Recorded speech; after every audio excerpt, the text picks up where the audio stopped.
प्रिय बंधु, जय भीम, जय भारत, नमः बुद्धाय। मैं आपका मित्र निखिल सबलानिया, नई दिल्ली से आपको बाबा साहेब डॉक्टर भीमराव अंबेडकर जी की पुस्तक what Congress and Gandhi have done to the untouchables, Congress और गांधी ने अछूतों के लिए क्या किया, के वीडियो का दूसरा भाग प्रस्तुत करने जा रहा हूं। मैं इस वीडियो का निर्माता और इस पुस्तक में स्वर है राजीव सिंह जी का। मित्रों, इस पुस्तक को बनाने के लिए समय की, धन की, लोगों की, तकनीक की, सॉफ्टवेयरों की ज़रूरत पड़ती है, इंस्ट्रूमेंट्स की ज़रूरत पड़ती है और इसके लिए धन लगता है।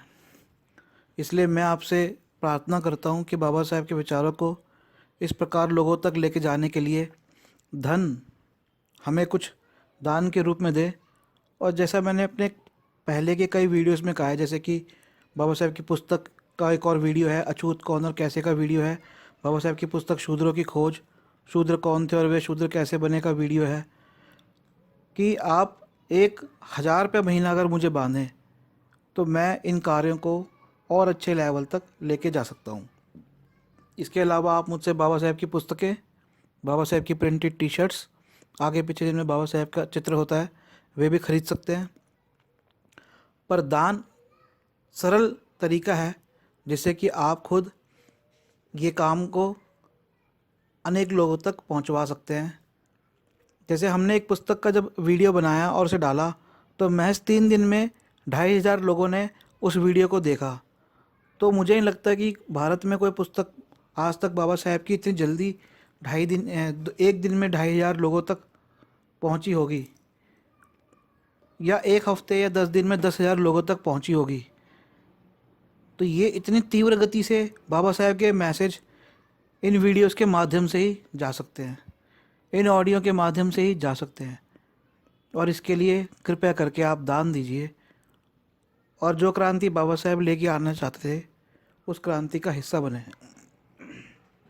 मेरा फ़ोन नंबर नोट करें, 8527533051, 8527533051, 8527533051, 8527533051।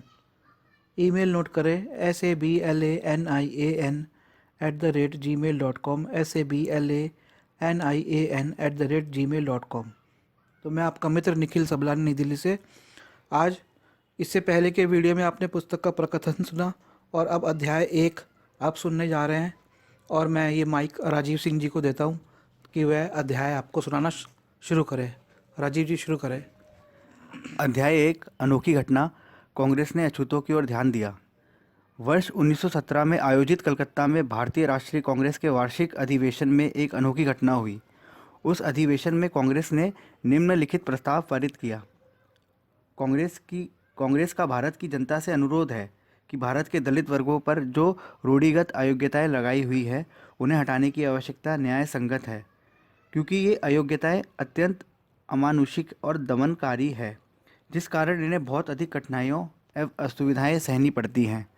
इस अधिवेशन की अध्यक्षी श्रीमती एनी बेसेंट थी। मद्रास के श्री G.A. नटेशन ने यह प्रस्ताव प्रस्तुत किया था और बम्बई के सर्वश्री भूलाभाई देसाई, मालाबार ने रामा अय्यर तथा दिल्ली के आसफ अली ने इसका समर्थन किया। प्रस्ताव प्रस्तुत करते हुए श्री नटेशन ने कहा, देवी और सज्जनों, इस विषय पर वर्षों से विचार विमर्श होता रहा है, लेकिन कांग्रेस के विशिष्ट स्वरूप को ध्यान में रखते हुए विषय समिति ने भारत के लिए स्वायत्त शासन बनाने की योजना के बाद हमने अपने आप से प्रश्न किया कि स्वायत्त शासन के कठिन कार्य को हमें स्वयं पूरा करना चाहिए। सर्वप्रथम इस बड़ी जिम्मेदारी को पूरा करने के लिए हमें यह देखना है कि हर प्रकार की विषमता और अन्याय को दूर किया जाए। इस प्रस्ताव के अनुसार विशेष तौर पर आपको अत्यंत कष्टकारी और दमनकारी किस्म की असमर्थताओं का निवारण करना है। इस प्रस्ताव के अनुसार विशेष तौर पर आपको अत्यंत कष्टकारी और दमनकारी किस्म की असमर्थताओं का निवारण करना है। मैं समझता हूँ कि आपकी धार्मिक भावनाओं को ठेस पहुँचाए बिना तथा श्रेष्ठ धार्मिक परंपराओं को निभाते हुए कांग्रेस को आपसे, मुझसे और अन्य लोगों से यह कहने का अधिकार है कि दलितों के लिए स्कूलों में प्रवेश संबंधी सभी प्रतिबंध हटाए जाएं। कांग्रेस सभी इंसानों से यह अपेक्षा करती है कि देश के उन अधिकांश भागों में जहां उन्हें सार्वजनिक कुओं से पानी नहीं भरने दिया जाता है, ऐसे प्रतिबंध हटाए जाएं। हमें स्वयं को प्रगतिशील बनाने तथा ऐसे कष्टकर प्रतिबंधों को समाप्त करने के लिए भारत के जनमानस में चेतना लानी होगी, और जब हमें उत्तरदायी स्वायत्त सरकार प्राप्त होगी, तब हम यह कहने की स्थिति में होंगे कि भारत के सभी वर्गों को, सभी मतवावलंबियों को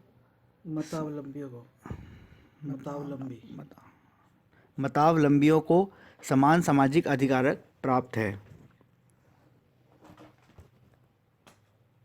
सभी को स्कूलों और संस्थाओं में प्रवेश पाने का पूरा अधिकार प्राप्त है, ताकि भारत का जनमानस अपने सच्चे गौरवशाली रूप में अपना विकास करे और अपनी परंपराओं पर गर्व करे। श्री भूलाभाई देसाई ने प्रस्ताव के समर्थन में कहा, जिन अयोग्यताओं से हमारे कुछ भाई कष्ट उठा रहे हैं, वे अत्याचार हमारी समानता और बंधुत्व जिसका हम दम भरते हैं पर कुठाराघात है। बढ़ चढ़कर हमने जिसका हम दम भरते हैं पर कुठारघात है। बढ़ चढ़कर हमने आज सवेरे जिस प्रस्ताव को पास किया, यदि उसके अनुरूप हम अपने भाइयों का उत्थान करने में असफल रहे यदि इस उसके अनुरूप हम अपने भाइयों का उत्थान करने में असफल रहे, तो हम ब्रिटिश लोकतंत्र या अन्य शक्ति को क्या मुंह बढ़ चढ़कर हमने आज सवेरे जिस प्रस्ताव को पास किया है, यदि उसके अनुरूप हम अपने भाइयों का उत्थान करने में असफल रहे, तो हम ब्रिटिश लोकतंत्र या अन्य शक्ति को क्या मुंह दिखाएंगे। वे कहेंगे, तुम्हारा क्या असर है, तुम्हारे वर्ग में सामाजिक ऊंच नीच का भेदभाव है जिसे तुम दूर नहीं कर सके। यह काम हमें स्वयं अपने आप करना है, और इस मामले में हमें किसी बाहरी शक्ति की सहायता की आवश्यकता नहीं है। इससे उस महान अगले कदम को उठाए जाने की आवश्यकता की पुष्टि हो जाती है जो कांग्रेस ने इस प्रस्ताव को आपके सम्मुख प्रस्तुत करके उठाया है। इस विषबेल का अस्तित्व हिंदू धर्म के लिए अपमानजनक है, इसलिए समय की पुकार न्याय और सत्य के आधार पर उन्हें उस सब से कैसे वंचित कर सकता है जिनके लिए इस प्रस्ताव में मांग की गई है, और जबकि न्याय आप ही के हाथों में है, और यदि आप ऐसा करने में असमर्थ हैं, तब आप किस न्याय और किस मुंह में स्वराज्य की मांग कर सकते हैं। श्री रामा अय्यर ने कहा, इस प्रस्ताव में उस सामाजिक स्वतंत्रता का आह्वान किया गया है जिससे हम उन बेड़ियों को तोड़ देंगे जो उन पददलित वर्ग के लोगों को बांधे हुए हैं। वे राष्ट्र के आधार हैं, और यदि हम स्वराज के पथ पर बढ़ना चाहते हैं तो हमें इन बेड़ियों को तोड़ना ही होगा। आप एक समय में राजनीतिक, प्रजातांत्रिक और सामाजिक तानाशाह दोनों नहीं हो सकते। याद रखें, सामाजिक दास कभी स्वतंत्र नहीं कहा जा सकता। यहाँ पर हम सभी ऐसा अखंड देश देखना चाहते हैं जो राजनीतिक रूप से ही नहीं वरन पूर्ण रूप से अखंड हो। हम सभी ब्राह्मणों को जो उच्च वर्ग के हैं, उन दलितों के साथ गाँव में जाकर सामाजिक बुराइयों की बेड़ियों से मुक्त करना चाहिए जो देश के सामाजिक मठाधीशों से संघर्ष कर रहे हैं। श्री आसफ अली के विचार थे, दलित वर्गों की समस्या सबसे कठिन समस्या है, परंतु अब दलित वर्गों अछूतों का उनके विरुद्ध उठने का समय आ गया है। वे मठाधीशों के निरंकुश और तानाशाही जुल्मों के खिलाफ आवाज़ उठाते चले आ रहे हैं। ये करोड़ों बदनसीब इंसान गूंगे बनकर हजारों वर्षों से घृणित कार्य करते चले आ रहे हैं, और देश की इस क्रूर परंपरा ने, जिसमें समाज ने उन्हें इस दलदल में धकेला है, कभी भी निकल नहीं सकते हैं। इन मजलूमों को सदा सर्द काली रातों की मायूसी ही हाथ लगी है। यह बड़ी दुर्भाग्यपूर्ण क्रूर त्रासदी है कि जो इंसान अधिकार प्राप्त करने के लिए अनथक प्रयास कर रहे हों, वे ही अपने अकाओं से वैध अधिकारों के विषय में भी चुप्पी साधे बैठे हैं।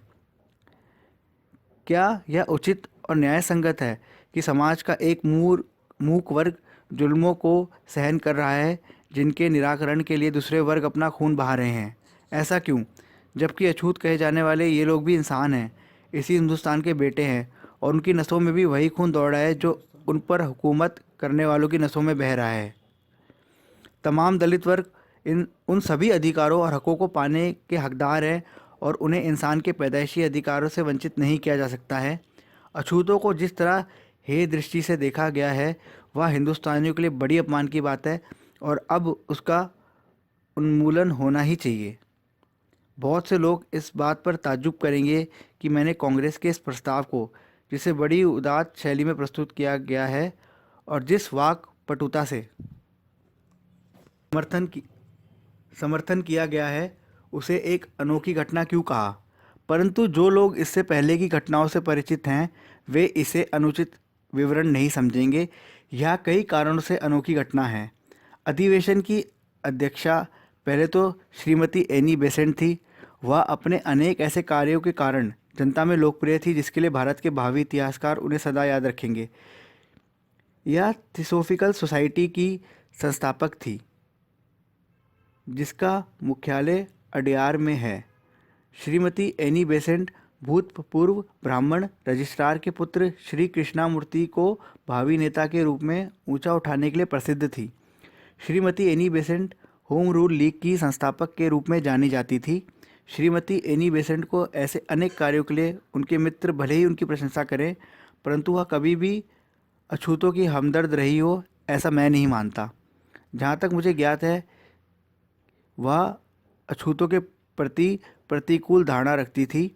फरवरी 1909 में इंडियन रिव्यू में the uplift of the depressed classes शीर्षक से प्रकाशित लेख, जिसमें अछूतों के बच्चों को सार्वजनिक स्कूल में प्रवेश मिलना चाहिए अथवा नहीं, इस विषय पर अपने विचार प्रकट करते हुए श्रीमती एनी बेसेंट ने कहा, हमने प्रत्येक राष्ट्र में ऊंच नीच का सामाजिक आधार देखा है।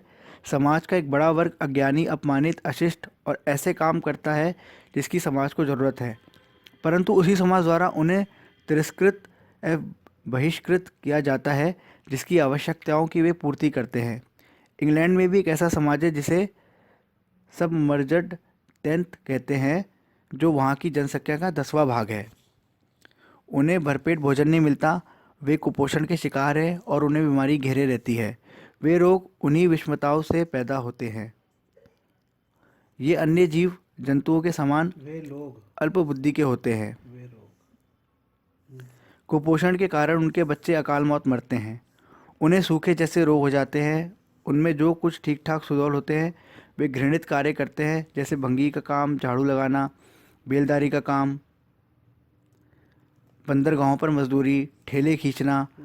वे मजदूर बनते हैं और समाज में बहुत निम्न स्तर के होते हैं, जैसे शराबी, लुच्चे, लोफर, लफंगे, टुच्चे, मंगते, भीख मांगने वाले, जघन्य अपराधी और अतंताई लुटेरे। पहले प्रकार के व्यक्ति ईमानदार और मेहनती होते हैं तथा दूसरे प्रकार के लोगों को जबरदस्ती अपनी रोजी रोटी कमाने के लिए श्रम करने पर विवश किया जाता है। भारत में ऐसे ही वर्ग की संख्या कुल जनसंख्या का 6वां भाग है और उनका नाम जातीय नाम दलित वर्ग है। इस समाज का निर्माण इस देश के उन प्राचीन निवासियों से हुआ है जिन्हें आर्य आक्रमणकारियों ने उन पर आक्रमण कर गुलाम बनाया। यह वर्ग शराबी, कबाबी और निहायत गंदा रहता है तथा उसका स्वच्छता से, चाहे वह खाने की हो या रहन सहन की हो, कोई सारोकार नहीं रहता। उसके यहाँ केवल विवाह में ही कुछ रीति रिवाज होते हैं। बच्चों के साथ ठीक व्यवहार किया जाता है। उनमें क्रूरता, हिंसा और अपराध बहुत ही कम होते हैं। अपराधी समुदाय के लोग जैसे वंशानुगत चोर, डकैत इनसे अलग रहते हैं और झाड़ू लगाने वाले, भंगी जैसी जातियों के साथ वे नहीं मिलते। काश्तकार और कारीगर भी दलित वर्ग के होते हैं। ये विनम्र, समर्पित, परिश्रमी, दयालु और संतोषी होते हैं। बहुत कम में संतोष कर आनंद से रहते हैं। कम बुद्धिमान होते हैं। नागरिकोचित मूल्यों का उनमें पूरी तरह अभाव हो, ऐसी बात भी नहीं। वे सहिष्णु और दयालु तथा स्वभाव के धार्मिक होते हैं। वास्तव में वे सभ्य समाज के लिए बड़े लाभप्रद होते हैं। ऐसे लोगों के लिए जो दलितों पर होने वाले अमानुषिक अत्याचार एवं क्रूर व्यवहार को महसूस करते हैं, जो यह महसूस करते हैं कि उन भारतीयों के लिए क्या किया जा सकता है जो स्वतंत्रता की मांग करते हैं और चाहते हैं कि दूसरों को भी आदर देना चाहिए तथा स्वतंत्रता का भागीदार बनाना चाहिए।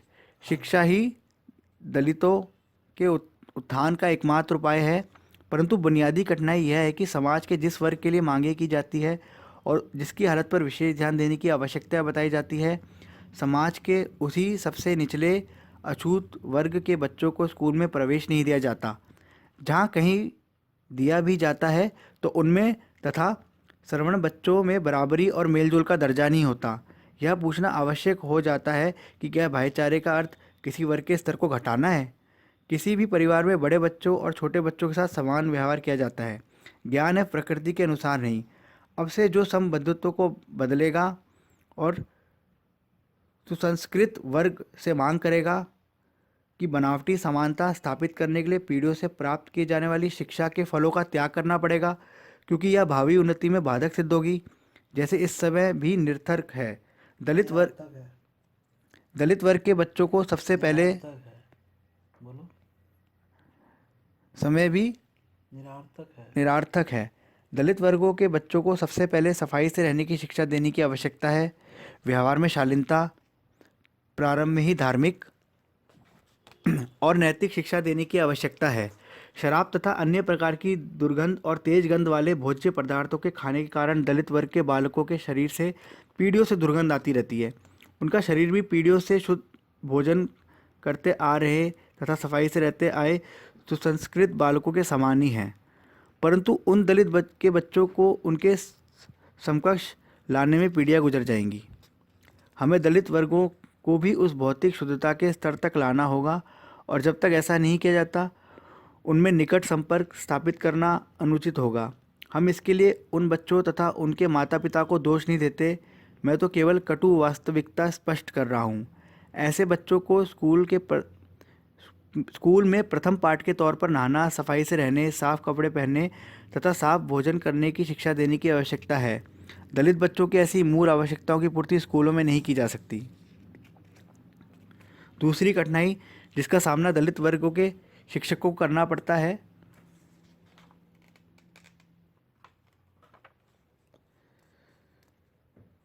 वह संक्रामक रोगों से पीड़ित बच्चों की है। उदाहरणार्थ, आँखों की बीमारी एक संक्रामक बीमारी है। मद्रास में पंचम अर्थात अंत्यजों के स्कूलों में शिक्षक बच्चों की अंत्यजों के स्कूलों में शिक्षक बच्चों की आँखों की सफाई कराकर ऐसे संक्रामक रोगों की रोकथाम करते हैं, परंतु क्या उन बच्चों के माता पिता से ऐसी आशा की जा सकती है कि वे नित्य प्रति उन रोगों के संक्रमण से अपने बच्चों को बचा सके? ऐसे दुर्दशाग्रस्त बच्चों को सुपोषित बच्चों के समकक्ष लाना विडंबना ही होगी।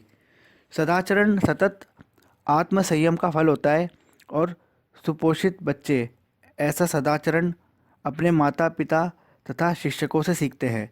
यदि दूसरे बच्चों के साथ बैठाकर उन बच्चों की स्कूल में आदत न सुधारी जाए तो उनका शीघ्र पतन होगा, जैसा कि हम आए दिन देखते हैं, क्योंकि जब तक उनमें पहले से ही अच्छी आदतों का समावेश नहीं होगा, उनके साथ असावधानी बरतना ठीक नहीं होगा।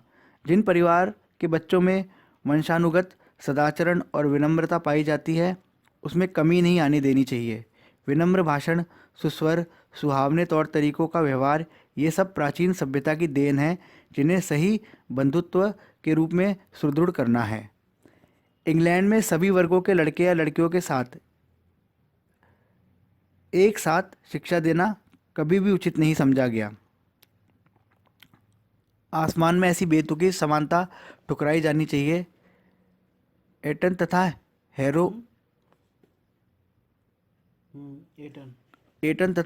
हैरो उच्च वर्गों के स्कूल हैं, तथा रबकी विंचेस्टर के स्कूल भी उन्हीं कुलीन लोगों के लिए हैं जो थोड़े कम ठाट बाट वाले हैं। इसके बावजूद वे स्कूल हैं जिनमें मध्यम वर्ग के बच्चे पढ़ने आते हैं। तत्पश्चात बोर्ड स्कूल है जिनमें शिल्पकारों तथा साधारण श्रमिक वर्ग के बच्चों को शिक्षा दी जाती है। और इन सबसे निम्न स्तर या लावारिसों, अनाथ और छितरे हुए लोगों के बच्चों के लिए स्कूल है, जिनके नाम से ही उन स्कूलों के विद्यार्थियों के स्तर का संकेत मिल जाता है। धर्मार्थ ये खैराती शिक्षा संस्थान भी हैं। उन दरिद्र स्कूल के बच्चों को एटन हैरो स्कूलों में प्रवेश देने की दलील देने वाले व्यक्तियों के साथ तर्क नहीं किया जाता, उसकी खिल्ली उड़ाई जाती है। यहाँ पर जब बंधुत्व भाव के नाम पर वैसे ही प्रस्ताव लाया जाता है तो लोग उसका अनौचित्य स्पष्ट रूप में कहने में लज्जा का अनुभव करते हैं, और वे यह नहीं महसूस करते कि दलित वर्गों पर जो अमानुषिक अत्याचार किए गए हैं उनके विरुद्ध वैसा प्रस्ताव केवल हिंसात्मक प्रतिक्रिया सिद्ध करेगा और सही भावनाएं भरकर सामने आएंगी। कहा जाता है कि सरकारी स्कूल सामाजिक असमानताओं या भेदभाव की ओर ध्यान नहीं देते। वे वहाँ ऐसा प्रदर्शन करते हैं मानो वे अनिवार्यत विदेशी भावनाओं से प्रेरित हैं। वे अपने लोगों के बच्चों के साथ वैसा व्यवहार नहीं करते। यद्यपि वे भारतीय बच्चों के प्रति उदासीन रहते हैं और वे गंदे और साफ बच्चों को एक समूह में एकत्र कर देते हैं। जब सुसंस्कृत बच्चों को स्कूल में भर्ती कराया जाता है तब यहाँ युवकों की भाषा के भाव को सरलता से जाना जा सकता है, और यह भारतीयों के हित में है कि वे अपने बच्चों को उन स्कूलों में भेजें जहाँ वे अशिष्ट प्रवृत्तियों से बच सके, जैसा कि इंग्लैंड में अंग्रेज़ अपने बच्चों के मामले में करते हैं। ऐसे प्रस्ताव को पारित करने पर इसे अनूठी घटना इसलिए बताना न्याय उचित है क्योंकि इसका भी कारण एक यह है कि यह प्रस्ताव कांग्रेस की घोषित नीति के सर्वथा प्रतिकूल था। इन दिनों जबकि कांग्रेस के रचनात्मक कार्यक्रम का गली गली में हर समय प्रचार हो रहा था तथा असहयोग आंदोलन एवं सवनीय अवज्ञा आंदोलन से उसे कुछ फुर्सत मिली थी, वर्तमान समय के कांग्रेस जनों तथा उनके मित्रों को यह प्रस्ताव चकित कर सकता है। कांग्रेस के वार्षिक अधिवेशनों की अध्यक्षता करने वाले अध्यक्षों के भाषणों के निम्नलिखित उद्धरणों से यह स्पष्ट हो जाएगा कि कांग्रेस की नीति यह कह रही है कि वास्तव में समाज सुधार के प्रश्नों का कांग्रेस की नीति उद्देश्य एवं लक्ष्य के साथ कोई संबंध नहीं है एवं लक्ष्य के साथ कोई संबंध नहीं है। भारतीय राष्ट्रीय कांग्रेस का दूसरा अधिवेशन वर्ष 1886 में कलकत्ता में हुआ था, जिसकी अध्यक्षता श्री दादा भाई नौरोजी ने की थी। अपने अध्यक्षीय भाषण में उन्होंने समाज सुधार के विषय में कांग्रेस के रवैये का उल्लेख करते हुए कहा था, इस बात पर बल दिया गया है कि कांग्रेस को सामाजिक सुधार के प्रश्न को दृढ़ता के साथ उठाना चाहिए और इसमें हमारी असफलता की भर्त्सना की गई है। निसंदेह सामाजिक सुधार की आवश्यकता के प्रति राष्ट्रीय कांग्रेस का कोई सदस्य उतना जागरूक नहीं है जितना मैं हूँ, परंतु महानुभवों प्रत्येक काम के लिए उचित समय, उचित परिस्थितियाँ, दलों और उचित स्थान की आवश्यकता होती है। हम राजनीतिक दल के रूप में अपने राजनीतिक उद्देश्यों को अपने शासकों के समक्ष प्रस्तुत करने हेतु एकत्र हुए हैं, सामाजिक सुधारों पर विवाद करने के लिए नहीं। और यदि आप हमें इसकी उपेक्षा का दोष देते हैं तो आपको हाउस ऑफ कॉमन्स को भी समान रूप से दोष देना चाहिए कि उसने भी गणित और वास्तविकता की गूढ़ समस्याओं जैसे विषयों पर चर्चा नहीं की। लेकिन इसके अतिरिक्त वहाँ पर भी प्रत्येक प्रांत में सभी जातियों के हिंदू हैं और प्रत्येक प्रांत में उनकी सामाजिक व्यवस्थाओं की और रीति रिवाजों में बहुत अंतर है। मुसलमान और प्रत्येक संप्रदाय के ईसाई, पारसी, सिख और ब्राह्मण इत्यादि विभिन्न नामों से जाने जाते हैं और सभी भारत के ही समेकित अंग हैं। विभिन्न जातियों वाला यह समूह प्रत्येक वर्ग में वांछनीय सामाजिक सुधारों पर कैसे चर्चा कर सकता है? केवल उसी वर्ग के लोग ही अपने वर्ग में वंचित सुधारों के बारे में उचित कार्रवाई करें जिनकी उन्हें अपेक्षा है। राष्ट्रीय कांग्रेस को केवल राष्ट्र के सामान्य हितों तक ही अपने को सीमित रखना चाहिए और अन्य वर्गों के सामाजिक सुधारों के सामंजस्य तथा अन्य मामले उन्हीं वर्गों पर छोड़ देने चाहिए। वर्ष 1887 के आयोजित तीसरे अधिवेशन में जो माननीय श्री बदरुद्दीन तैयब जी की अध्यक्षता में संपन्न हुआ था, श्री तैयब जी ने समाज सुधार पर पुनः चर्चा करते हुए अपने भाषण में कहा था, हमारी इन कार्रवाइयों पर आपत्ति करते हुए यह कहा गया है कि कांग्रेस सामाजिक सुधार जैसे प्रश्न पर विचार नहीं करती। मैं स्पष्ट कर देना चाहता हूं कि कांग्रेस केवल किसी एक वर्ग अथवा संप्रदाय या भारत के किसी एक भाग का प्रतिनिधित्व नहीं करती है, वरन भारत के प्रत्येक भाग, समस्त वर्ग एवं समस्त संप्रदायों का प्रतिनिधित्व करती है। प्रतिनिधित्व करती है। और इस बात को देखते हुए यह आपत्ति विचित्र लगती है, जबकि समाज सुधार का कोई भी प्रश्न भारत के किसी विशेष भाग या संप्रदाय से जुड़ा है। और सज्जनों, मुझे ऐसा प्रतीत होता है कि यद्यपि हमारी मुसलमानों की भी वैसी ही सामाजिक समस्याएं हैं जैसी कि हमारे हिंदू और पारसी मित्रों की है और उन्हें हमें हल करना है, तथापि ऐसे प्रश्नों पर उन्हीं संप्रदायों के नेताओं को ही विचार करना चाहिए जिनकी वे समस्याएं हैं। सज्जनों, मैं समझता हूं कि यहाँ हमें अपने आप को उन्हीं मामलों एवं प्रश्नों तक सीमित रखना चाहिए जिनसे संपूर्ण भारत प्रभावित होता है और हमें किसी विशेष समुदाय या क्षेत्र विशेष को प्रभावित करने वाले प्रश्नों पर चर्चा नहीं करनी चाहिए। तीसरी बार इस विषय पर 1992 में उल्लेख किया गया था जब श्री डब्ल्यू.सी. बनर्जी ने 8वें अधिवेशन में अपने अध्यक्षीय भाषण के दौरान निम्नलिखित उद्गार प्रकट किए। हमारे आलोचक ये कहते हैं, मानो वे हमारे मामलों को हमसे अधिक जानते हैं, कि हमें राजनीतिक मामलों में हस्तक्षेप नहीं करना चाहिए, वरन राजनीति को एक तरफ करके सामाजिक कार्यों में लग जाना चाहिए और अपने देश की सामाजिक व्यवस्था को उन्नत करना चाहिए। मैं उन्हीं में से एक हूँ जो सामाजिक मामलों की सार्वजनिक चर्चा में विश्वास नहीं रखते हैं, और मेरे विचार से समाज सुधार का यह काम उसी संप्रदाय के उन्हीं लोगों पर ही छोड़ देना चाहिए जो उस समाज के हैं, और वे जितना कार्य करना चाहे करें। हम जानते हैं कि जब सामाजिक विषयों पर सार्वजनिक रूप से चर्चा की जाती है तो लोग कितने उत्तेजित हो जाते हैं। उदाहरणार्थ, अभी हाल ही में ही वायसराय की लेजिस्लेटिव काउंसिल में एज ऑफ कंसेंट बिल पेश हुआ था। उस पर जो विवाद खड़ा हुआ था, मैं उसके गुण दोषों में नहीं जाना चाहता, परंतु मैं यह संकेत देना चाहता हूँ कि यदि सामाजिक मामलों पर जनता की इच्छा के प्रतिकूल शत्रुतापूर्ण तौर तरीकों से किसी ने चर्चा की तो जनता आंदोलित हो उठेगी।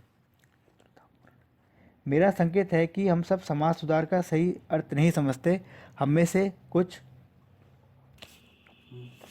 लोग चाहते हैं कि हमारी लड़कियों को भी हमारे लड़कों के समान शिक्षा मिले और वे विश्वविद्यालयों में पढ़ने जाएं तथा ज्ञान के व्यवसायों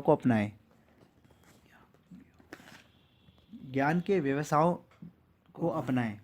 दूसरे लोग जो कहीं अधिक कायर किस्म के हैं, वे इसी बात से संतुष्ट हो जाएंगे कि उनके बच्चों का बाल विवाह नहीं होगा और उनकी बचपन में विधवा हुई लड़कियों को वैधव्य का जीवन नहीं बताना पड़ेगा। अन्य इसके अधिक डरपोक लोग हैं जो सामाजिक समस्याओं को अपने स्वयं हल हो जाने देंगे। मुझे विश्वास है कि कांग्रेस बनी है और है तथा यह पूर्णतः राजनीतिक संस्था रहेगी और केवल राजनीतिक कार्य करेगी। मुझे डर है कि वे चाहे अपने देश के हो अथवा अन्य देश के हो, हमें सामाजिक विषय के संबंध में काम न करने का दोष देंगे। इससे उन निंदक बातों को बढ़ावा मिलेगा जिनसे हमें अपने कान बंद करने पड़ेंगे, जैसा कि एज ऑफ कंसेंट बिल के विषय में किए थे, और हम बदनामी के कगार पर खड़े हो जाएंगे। इससे हमारा कोई हित नहीं सधेगा। हमें ऐसे आलोचक भी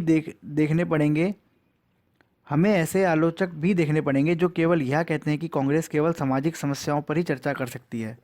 मुझे उन पर गुस्सा नहीं करना है जो यह कहते हैं कि जब तक हम अपनी सामाजिक व्यवस्था नहीं सुधारते तब तक हम राजनीतिक सुधार करने योग्य नहीं होंगे। मुझे इन दोनों में कोई संबंध नहीं दिखता है। राजनीतिक सुधार, जिसके लिए हमारे वर्ष कहते हैं, को ही लीजिए कि एक ही अधिकारी से न्यायपालिका और कार्यपालिका के कार्य न कराए जाएं। इन दोनों के बीच क्या संबंध हो सकता है जो पूर्णतया राजनीतिक तथा सामाजिक सुधार हो सकता है। इसी प्रकार स्थायी बंदोबस्त, परमानेंट सेटलमेंट को ही लीजिए,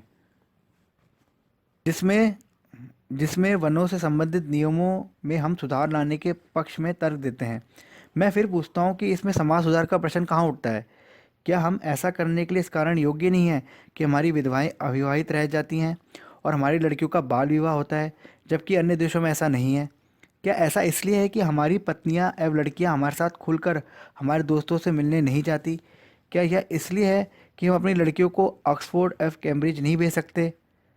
वर्ष 1895 में जब कांग्रेस का अधिवेशन पूना में हुआ था, तब श्री सुरेंद्र नाथ बनर्जी ने कांग्रेस के अध्यक्ष के नाते अधिवेशन की अध्यक्षता की और इस विषय पर चर्चा की थी। उन्होंने अपने अध्यक्षीय भाषण में कहा, हम अपने खेमे में फूट नहीं पड़ने देंगे। कुछ लोग पहले से ही कह रहे थे कि यह हिंदू कांग्रेस है, यद्यपि हमारे मुसलमान मित्रों की उपस्थिति से इस वक्तव्य का खंडन हो गया है। कांग्रेस किसी एक समाज की पार्टी नहीं वरन सबकी पार्टी है। यह कांग्रेस हिंदू, मुसलमान, ईसाइयों, पारसियों और सिखों की संयुक्त संस्था है। वे लोग अपने सामाजिक रीति रिवाजों में सुधार करें या ना करें, यह उन्हीं पर निर्भर करता है। या हम सभी लोग एक समान मंच पर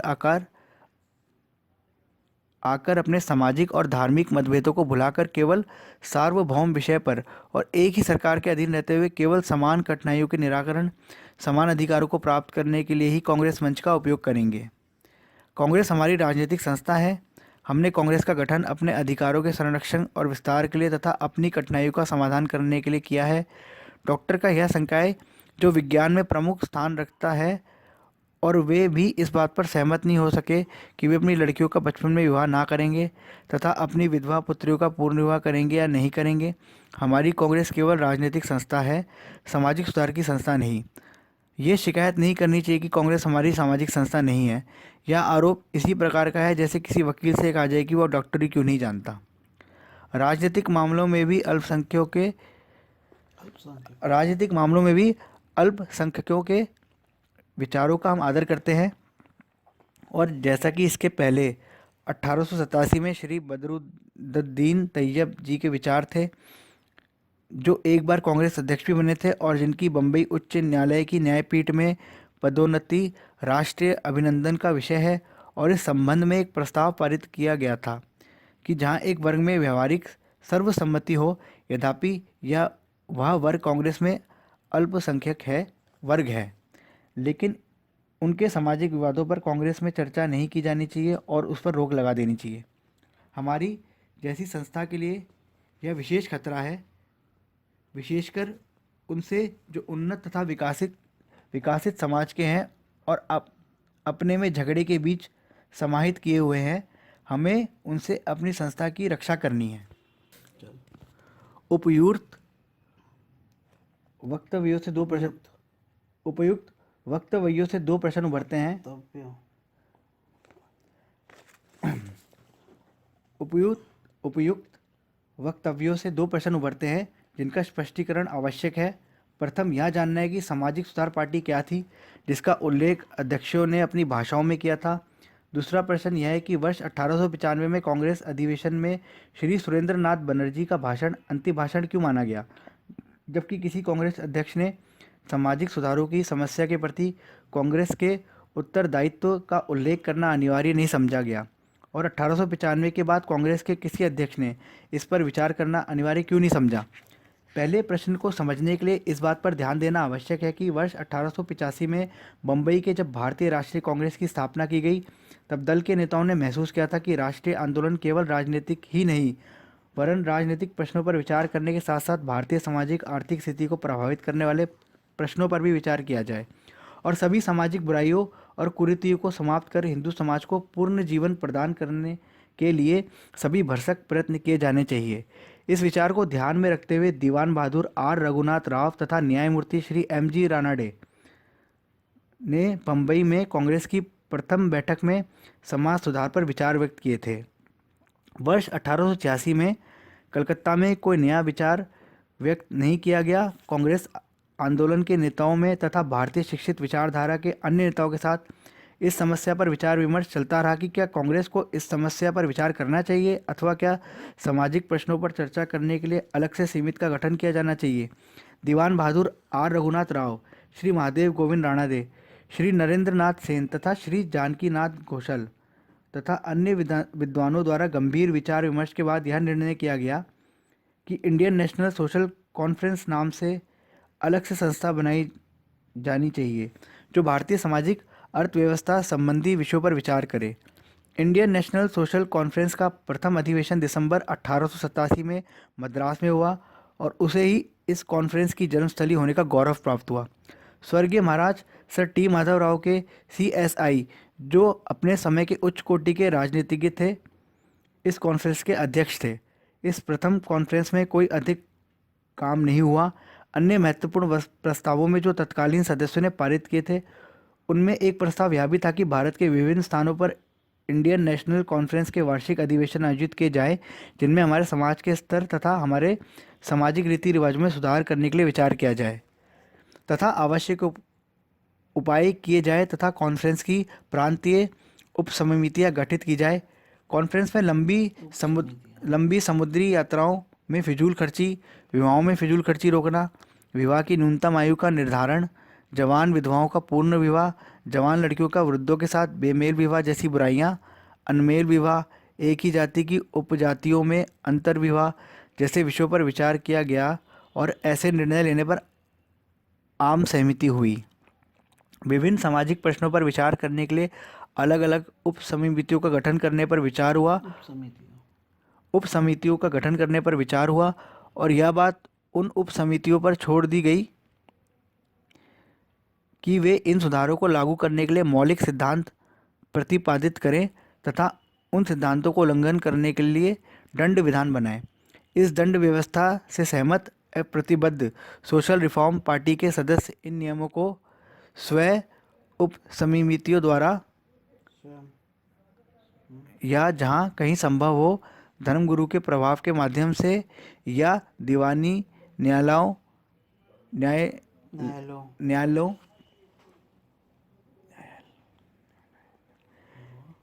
दीवानी न्यायालयों के माध्यम से लागू कराते हैं। और यदि कुछ नहीं तो सरकार से लिखित में यह अनुरोध किया जा सकता है कि इन समितियों को अधिकार दे दिया जाए कि वे अपने प्रतिज्ञाबद्ध सदस्यों के माध्यम से इन नियमों को लागू करा सके।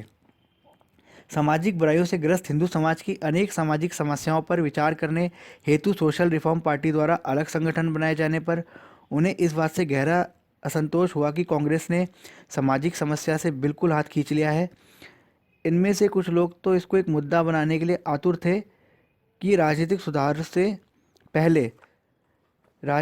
से पहले सामाजिक सुधार होना आवश्यक हो, और उन्होंने इस आशय का फैसला लिए जाने पर जोर दिया। इस विचार के समर्थक उनके बहुत से मित्र थे। उन समर्थकों में भारत सरकार भी थी। वायसराय की एग्जीक्यूटिव काउंसिल के सदस्य सर ऑकलैंड कॉलाविन ने बहुत ही साफ और जोरदार तरीके से स्पष्ट किया कि भारतीयों को प्राथमिकता के तौर पर सामाजिक सुधार पर ध्यान देना चाहिए, ना कि अंग्रेजों को यह सिखाने का प्रयास करना चाहिए कि उनका भारत सरकार के प्रति क्या कर्तव्य है। इस प्रकार कांग्रेस अध्यक्षों के भाषणों में समाज सुधार की बात को सरलता से समझा जा सकता है। सामाजिक बुराई को दूर करने की समस्या से कांग्रेस का अपने को अलग करने के विरोध में सोशल रिफॉर्म पार्टी द्वारा की गई आलोचना का यह उत्तर हो सकता है। इस दूसरे प्रश्न का उत्तर कि 1895 के बाद किसी भी कांग्रेस अध्यक्ष ने अपने अभिभाषण में सामाजिक सुधार का जिक्र क्यों नहीं किया, यह है कि 1895 से पूर्व कांग्रेस जनों में सामाजिक सुधार बनाम राजनीतिक सुधार के मुद्दे पर दो विचारधाराएं थी। एक विचारधारा के समर्थक थे श्री दादा भाई नौरोजी, श्री बदरुद्दीन तैयब जी और श्री सुरेंद्रनाथ बनर्जी। दूसरी विचारधारा थी श्री WC बनर्जी की। पहली विचारधारा के समर्थक सामाजिक सुधार की आवश्यकता तो मानते थे, परंतु उनका विचार था कि इसके लिए कांग्रेस अधिवेशन सही मंच नहीं है। दूसरी विचारधारा सामाजिक सुधार की आवश्यकता नहीं समझती थी और उसने इस मत को चुनौती दी कि सामाजिक सुधार के बिना राजनीतिक सुधार नहीं लाया जा सकता है। यद्यपि कांग्रेस के अंदर की ये दोनों विचारधाराएं एक दूसरे के बिल्कुल विपरीत थी, फिर भी 1895 तक उनमें आपसी प्रतिरोध विकसित नहीं हुआ था। पहली विचारधारा का प्रभुत्व था और परिणाम स्वरूप भारतीय राष्ट्रीय कांग्रेस तथा सोशल कॉन्फ्रेंस दो समानांतर संगठनों के रूप में कार्य करते थे और अपने अपने उद्देश्यों व लक्ष्यों की प्राप्ति पर ध्यान देते थे। दोनों के बीच इतना अधिक सहयोग तथा सद्भाव था कि राष्ट्रीय कांग्रेस तथा सोशल कॉन्फ्रेंस के वार्षिक अधिवेशन एक दूसरे के तुरंत बाद उसी पंडाल में किए जाते थे, और जो लोग कांग्रेस अधिवेशन के लिए आते थे उनमें से अधिकतर सोशल कॉन्फ्रेंस में भी उपस्थित होते थे। परंतु सोशल कॉन्फ्रेंस और उन कांग्रेस संजनों की आँख की किरकिरी थी जो सामाजिक सुधार विरोधी मत के थे। यह वर्ग कांग्रेस के उस प्रभुत्वशाली वर्ग के प्रति उद्विग्न हो रहा था जो सोशल कॉन्फ्रेंस पर मेहरबान थे और उसे अपना अधिवेशन करने के लिए कांग्रेस पंडाल का प्रयोग करने जैसी सुविधाएं देते थे। वर्ष 1895 में जब कांग्रेस की बैठक पूना में हुई तो सामाजिक सुधार विरोधी गुट विद्रोह कर बैठा था तथा उसने धमकी दी थी कि यदि कांग्रेस ने सोशल कॉन्फ्रेंस को अपने पंडाल का उपयोग करने की अनुमति दी तो पंडाल फूंक दिया जाएगा। सोशल कॉन्फ्रेंस के उन विरोधियों का नेतृत्व सामाजिक अनुदारवादी और राजनीतिक उग्रवादी स्वर्गीय श्री बाल गंगाधर तिलक कर रहे थे, जिन्होंने स्वराज मेरा जन्मसिद्ध अधिकार है का नारा दिया था, जो अब कांग्रेस का मूलभूत सिद्धांत माना जाने लगा है। कांग्रेस में सोशल रिफॉर्म पार्टी समर्थक अपने विरोधियों से संघर्ष करने के लिए तैयार नहीं थे, इसलिए विद्रोह काफ़ी समय तक सफल हो गया। विद्रोह का एक प्रभाव यह पड़ा कि उसमें भी यह निश्चय हो गया कि कांग्रेस कोई भी सामाजिक सुधार वह चाहे जितना भी आवश्यक हो उस पर कोई विचार नहीं करेगी। इस बात का स्पष्टीकरण है कि 1895 के बाद किसी भी कांग्रेस अध्यक्ष ने समाज सुधार की समस्या का अपने अध्यक्षीय भाषण में कभी उल्लेख नहीं किया। वर्ष 1895 में ही कांग्रेस पूर्णतया राजनीतिक दल बन गई और उसकी सामाजिक बुराई को मिटाने के प्रति कोई इच्छा नहीं रही। इस पृष्ठभूमि में कांग्रेस ने वर्ष 1917 में दलित वर्ग के विषय में एक प्रस्ताव पारित किया जो वास्तव में अनोखी घटना थी। इससे पहले कांग्रेस ने इस प्रकार का कोई प्रस्ताव कभी पारित नहीं किया था। यद्यपि उसे कार्य के करते हुए 32 वर्ष हो गए थे। ऐसा करना कांग्रेस की घोषित नीति के विरुद्ध था। कांग्रेस ने वर्ष 1917 में ऐसा प्रस्ताव पास करना क्यों आवश्यक समझा? अछूतों के लिए उसमें यह चेतना अथवा ऐसा संज्ञान कैसे आया? कांग्रेस किसको धोखा देना चाहती थी? क्या यह उसके दृष्टिकोण में परिवर्तन के कारण हुआ था अथवा उसकी कोई गुड़ चाल थी? इन प्रश्नों के उत्तर के लिए हमें दलित वर्ग द्वारा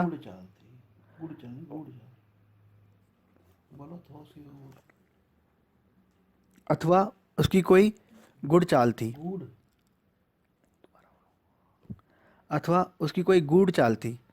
इन प्रश्नों के उत्तर के लिए हमें दलित वर्ग द्वारा वर्ष 1917 में बम्बई नगर में दो विभिन्न अध्यक्षों की अध्यक्षता में हुई अलग अलग सभाओं में पारित निम्नलिखित दो प्रस्तावों पर ध्यान देना होगा। इनमें पहली सभा 11 नवंबर 1917 को श्री नारायण चंद्र वर्कर की अध्यक्षता में हुई थी। उस सभा में निम्नलिखित प्रस्ताव पारित किए गए थे। प्रथम प्रस्ताव, ब्रिटिश सरकार के प्रति राजभक्ति तथा मित्र राष्ट्रों की विजय की कामना के लिए प्रार्थना। उस समय प्रथम विश्व युद्ध हो रहा था। दूसरा प्रस्ताव, बैठक में पूर्ण बहुमत से पास किया गया जिसका लगभग 1 दर्जन सदस्यों द्वारा विरोध किया गया। भारतीय प्रशासन में सुधार लाने संबंधी योजना का अनुमोदन किया गया। इंडियन नेशनल कॉन्फ्रेंस तथा ऑल इंडिया मुस्लिम लीग ने उनकी सिफारिश की।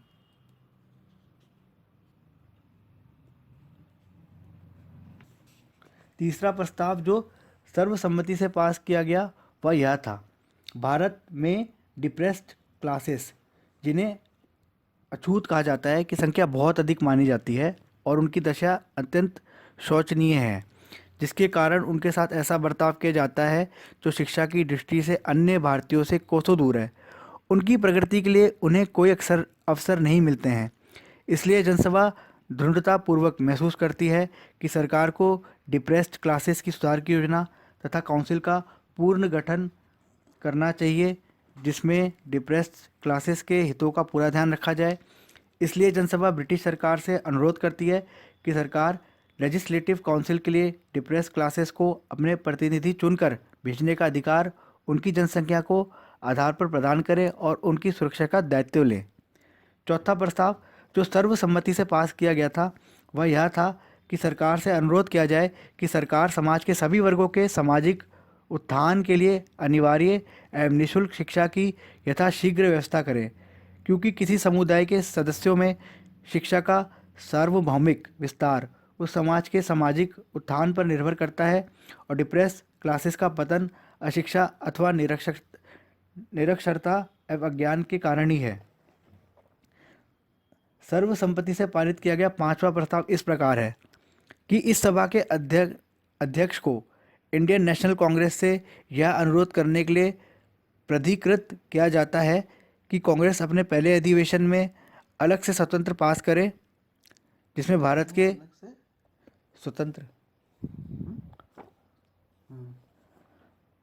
स्वतंत्र पास करें जिसमें भारत के जनसाधारण के समक्ष डिप्रेस क्लासेस पर धार्मिक तथा रूढ़िगत परंपराओं द्वारा थोपी गई सभी अयोग्यताओं को समाप्त करने की आवश्यकता, औचित्य एवं नैतिकता के संबंध में घोषणा की जाए, क्योंकि ये सभी अयोग्यताएं डिप्रेस्ड क्लासेस के लिए अत्यंत दुखदायी और उन्हें पददलित करने वाली सिद्ध हुई हैं, जिनके कारण उन्हें पब्लिक स्कूलों में प्रवेश पाने, अस्पतालों में, अदालतों में, सरकारी कार्यालयों में तथा सामान्य कुओं से पानी भरने में बाधा उत्पन्न हो रही है।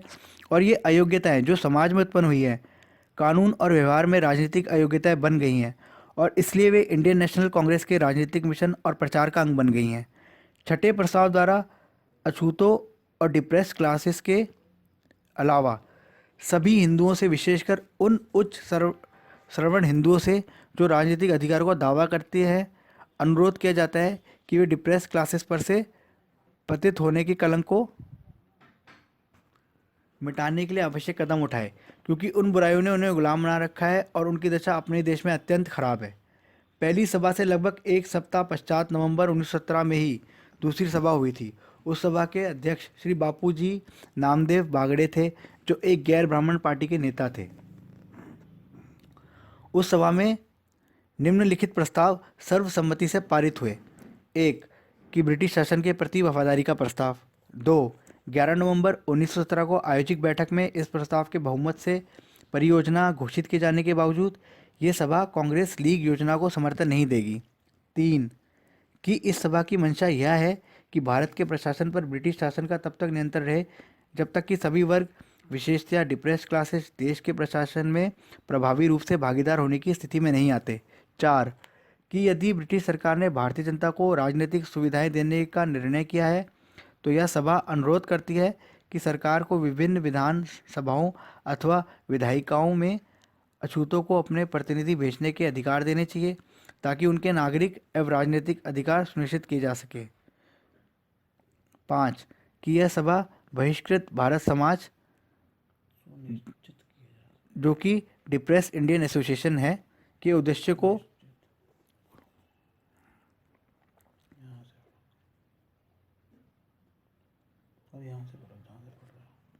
ये बोलूँ नहीं जो कि डिप्रेस्ड इंडियन एसोसिएशन के उद्देश्य हैं के उद्देश्य को स्वीकृति प्रदान करती है और उसे अपनी ओर से भी श्री मॉन्टेग्यू के सम्मुख अपने प्रतिनिधि भेजने का समर्थन करती है। 6. कि यह सभा सरकार से अनुरोध करती है कि वह डिप्रेस्ड क्लासेस की विशेष आवश्यकताओं पर ध्यान देते हुए इनके लिए निःशुल्क तथा अनिवार्य प्राथमिक शिक्षा की व्यवस्था करे और डिप्रेस्ड क्लासेस के विद्यार्थियों को छात्रवृत्ति के रूप में विशेष सुविधाएं प्रदान की जाए। 7. कि यह सभा उपरोक्त सभी प्रस्ताव वायसराय तथा बम्बई सरकार के समक्ष भेजने के लिए अपने अध्यक्ष को प्राधिकृत करती है। इसमें स्पष्ट है कि श्री नारायण चंद्र वाकर की अध्यक्षता में बम्बई में हुए अधिवेशन में डिप्रेस्ड क्लासेस द्वारा पास किए गए प्रस्ताव तथा 1917 में डिप्रेस्ड क्लासेस के उत्थान के लिए कांग्रेस द्वारा पारित प्रस्ताव के बीच गहरा संबंध, इस संबंध को 1917 की घटनाओं के प्रसंग में आसानी से समझा जा सकता है। यह ध्यान देने योग्य है कि वर्ष 1917 में और विशेषकर 20 अगस्त 1917 को तत्कालीन ब्रिटिश सरकार के भारत सेक्रेटरी श्री मॉन्टेग्यू ने हाउस ऑफ कॉमन्स में ब्रिटिश साम्राज्य के अभिन्न अंग के रूप में भारत के प्रगतिशील उत्तरदायी सरकार की स्थापना के उद्देश्य से स्वायत्तशासी सरकार की स्थापना और इसके क्रमिक विकास करने संबंधी भारत के प्रति ब्रिटिश साम्राज्य की नई नीति की घोषणा की।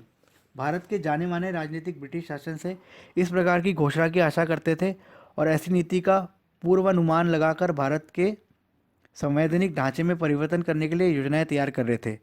बनाई गई योजना में से 2 योजना पर जनता का ध्यान केंद्रित हुआ। उनमें एक थी स्कीम ऑफ द 19 और दूसरी थी कांग्रेस लीग स्कीम। पहली योजना तत्कालीन इंपीरियल लेजिस्लेटिव काउंसिल के 19 अतिरिक्त निर्वाचित सदस्यों ने प्रस्तुत की। दूसरी योजना कांग्रेस और लीग द्वारा समर्थित मात्र राजनीतिक सुधारों की स्वीकृत योजना थी जिसे लखनऊ पैक्ट के नाम से जाना गया। दोनों योजनाएं 1916 में श्री मॉन्टेग्यू की घोषणा से 1 वर्ष पहले बनाई जा चुकी थी। उन दोनों योजनाओं में से कांग्रेस केवल अपनी योजना को ही ब्रिटिश सरकार द्वारा स्वीकृत करने की इच्छुक थी। इसी उद्देश्य को ध्यान में रखते हुए लीग योजना को कांग्रेस राष्ट्रीय मार्ग का रूप और दर्जा देना चाहती थी, लेकिन यह तभी हो सकता था जब उस योजना को भारत के सभी संप्रदायों का समर्थन प्राप्त हो। मुस्लिम लीग ने योजना स्वीकार कर ली। मुस्लिम लीग से समर्थन पाने का कोई प्रश्न नहीं उठा। इसके बाद डिप्रेस्ड क्लासेस आती है। यद्यपि वे मुसलमानों की तरह संगठित नहीं थे, परंतु अपने राजनीतिक अधिकारों के प्रति वे बहुत सजग थे। जैसा कि उनके प्रस्तावों से स्पष्ट है, वे राजनीतिक रूप से ही जागरूक नहीं थे, वरन वे कांग्रेस के पूर्णतया विरोधी भी थे। वास्तव में 1895 में जब श्री तिलक के अनुयायियों ने कांग्रेस को यह धमकी दी कि यदि सामाजिक बुराइयों का पर्दाफाश करने के लिए सोशल कॉन्फ्रेंस को अपने पंडाल का उपयोग करने दिया तो वे पंडाल को आग लगा देंगे, तब अछूतों ने कांग्रेस के विरुद्ध प्रदर्शन किया तथा उसका पुतला भी जलाया। तभी से कांग्रेस के प्रति उनका ऐसा विरोध चला आ रहा है। वर्ष 1917 में बम्बई में डिप्रेस्ड क्लासेस की दोनों सभाओं में पारित प्रस्ताव से कांग्रेस के प्रति डिप्रेस्ड क्लासेस की विरोधी भावना की पूरी झलक मिलती है। यद्यपि कांग्रेस लीग की सुधारों की योजना पर डिप्रेस्ड क्लासेस का समर्थन पाने की इच्छुक थी, तथापि वह यह भी जानती थी कि उसे समर्थन नहीं मिलेगा। यद्यपि कांग्रेस उस उस समय लोगों को आज की तरह भ्रष्ट करने का कार्य नहीं कर रही थी, क्योंकि वह इस कार्य में तब उतनी निपुण नहीं थी। तब कांग्रेस ने अपने भूतपूर्व अध्यक्ष सर नारायण चंद्र वारकर की सेवाओं को सूचीबद्ध कर लिया था। डिप्रेस्ड क्लासेस मिशन सोसाइटी के अध्यक्ष की हैसियत से उन्होंने डिप्रेस्ड क्लासेस पर काफ़ी प्रभाव डाला। उन्हीं के प्रभाव तथा उनके प्रति आदर भाव के परिणाम स्वरूप डिप्रेस्ड क्लासेस का एक वर्ग लीग योजना को समर्थन देने के लिए सहमत हो गया। प्रस्ताव के पाठ से स्पष्ट है कि डिप्रेस्ड क्लासेस ने कांग्रेस लीग स्कीम को बिना शर्त समर्थन नहीं दिया।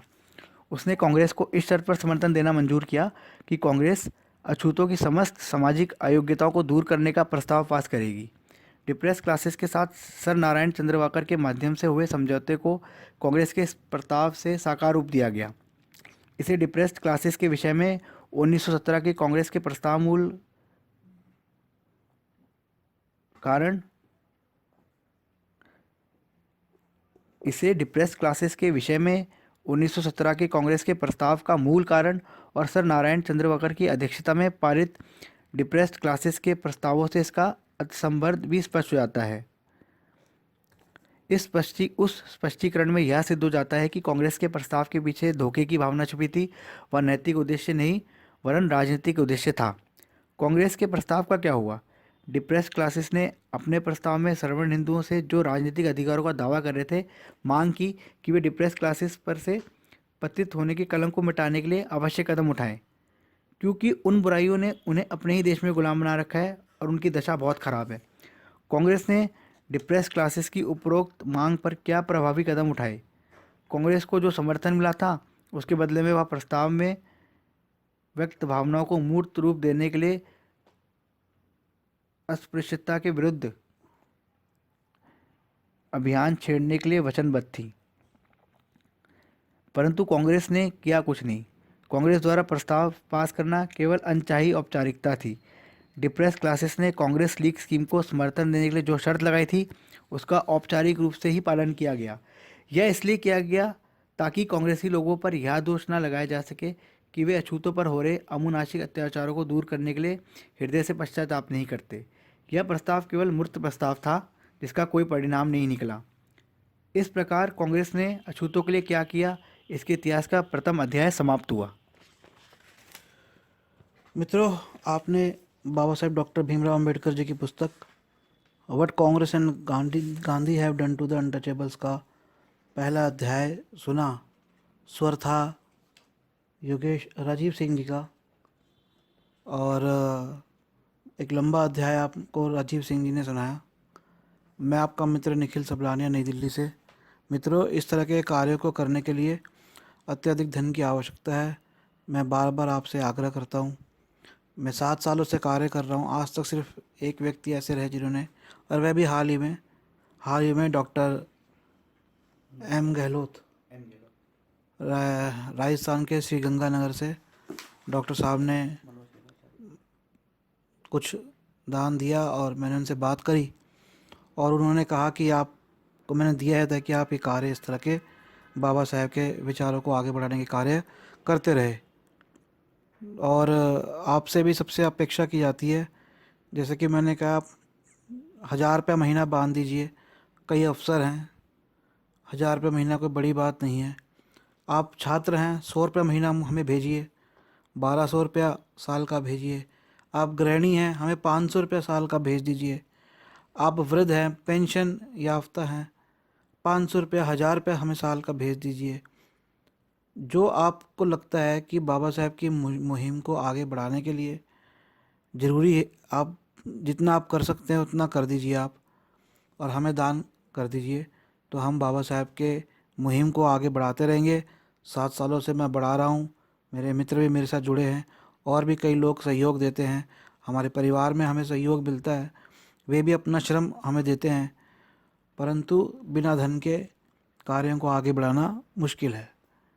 तो आप मेरा फ़ोन नंबर नोट करें, 8527533051, 8527533051, 8527533051, 8527533051।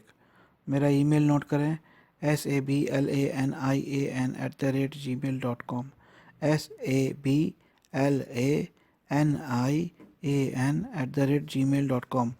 तो जैसा कि आपने इस अध्याय में सुना कि बाल गंगाधर तिलक, जो कि बड़ा नाम है भारत में, और जिन्होंने नारा दिया था कि स्वराज मेरा जन्मसिद्ध अधिकार है, वही बाल गंगाधर तिलक ने जो कांग्रेस का एक विंग था समाज सुधार का, उसका अधिवेशन होने से रोका और ये धमकी तक दी कि मैं पंडाल में आग लगा दूंगा।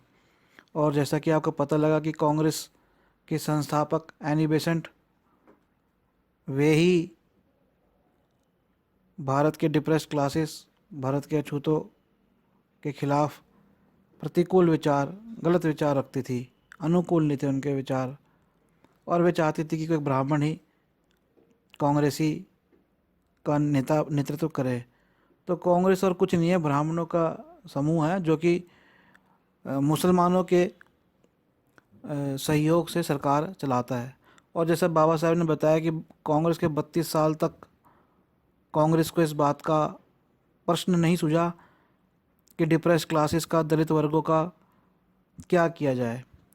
और जैसे बाबा साहब ने बताया कि कांग्रेस ने सोचा कि वे केवल राजनीतिक को ही अपना अध्याय बनाएंगे और सामाजिक मुद्दे से अलग हट गए। आज कांग्रेस अपने आप को सेक्युलर बोलती है।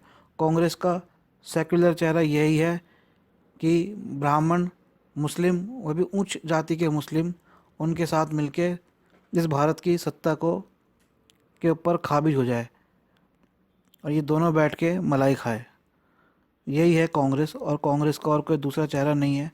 और इस बात को आप और विस्तार से आने वाले वीडियो में जानेंगे। तो मैं इसी के साथ ये वीडियो यहीं समाप्त करता हूँ। आपका मित्र निखिल सबलानिया। जय भीम, जय भारत, नमो बुद्धाय। प्रिय बंधु, जय भीम, जय भारत, नमो बुद्धाय। मैं आपका मित्र निखिल सबलानिया